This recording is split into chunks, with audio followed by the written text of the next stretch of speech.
Hello, Meadows families. Hello, parents. I wanted to go over these assessments with you.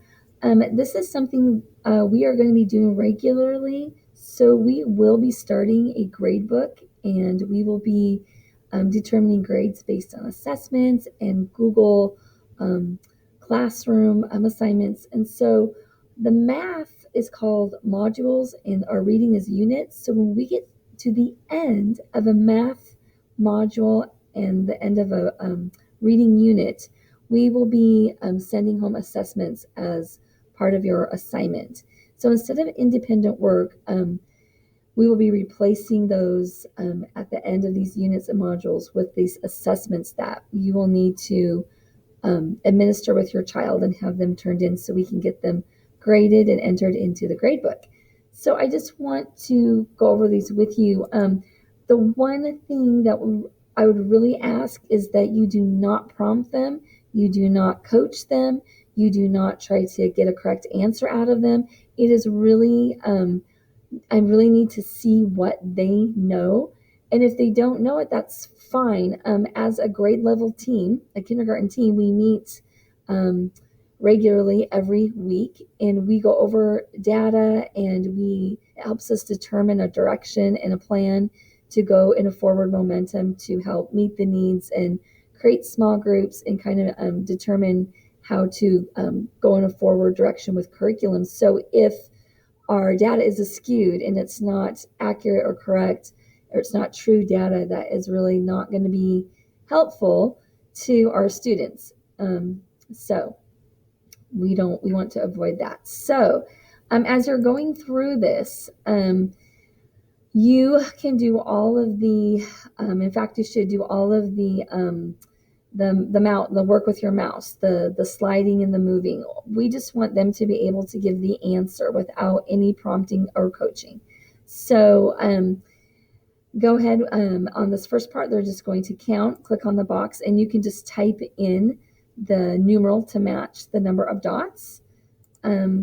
Here, have them count, and go ahead and click and slide the number that goes underneath it. If they get it wrong, please don't, coach them in any way. Let them count them. They will tell you the numeral. They will show you which one it is, and you will click and you will do the sliding. Here, same thing. They will tell you the numeral.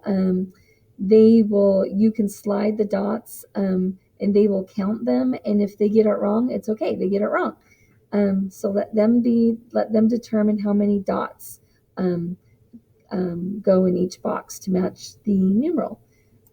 Here we know that they cannot read the number words, so have them count the dots. They will tell you how many, and you will find the number word and go ahead and slide it because we know that they cannot read these.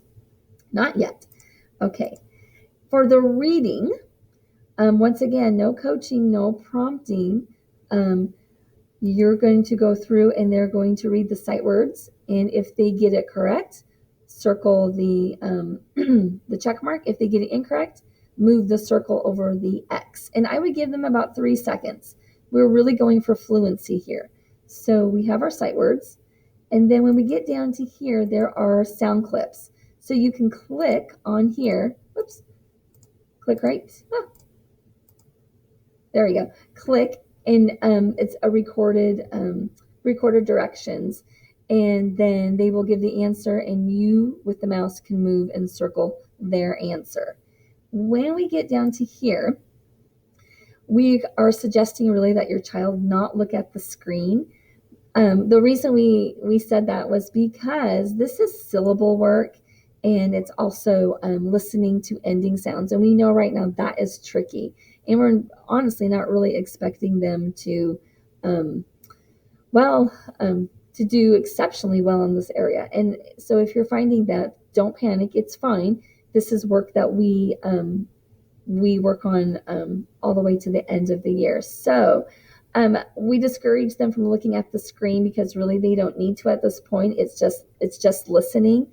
And we feel that if they're looking at the screen and are getting, they're not able to get many correct answers, and they're seeing that you're moving the circle to no, it can be a little discouraging and disheartening. And we know in the classroom when that happens, they have a tendency to kind of give up and not do their best. So that is our suggestion, and I think it's a good one. So I'll kind of let you decide what is best for your child, but we would suggest that they just, at this point, just listen and not have to look at the screen. And there's this audio clips all the way down, and it shouldn't take that long.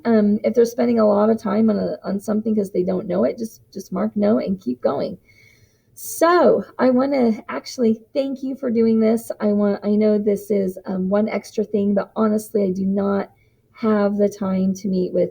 We have 24 students now, and I don't have time to schedule and meet every time we end a unit or module to get these assessments done. So this is going to be a new assignment for you. So I appreciate your willingness to take it on, your support.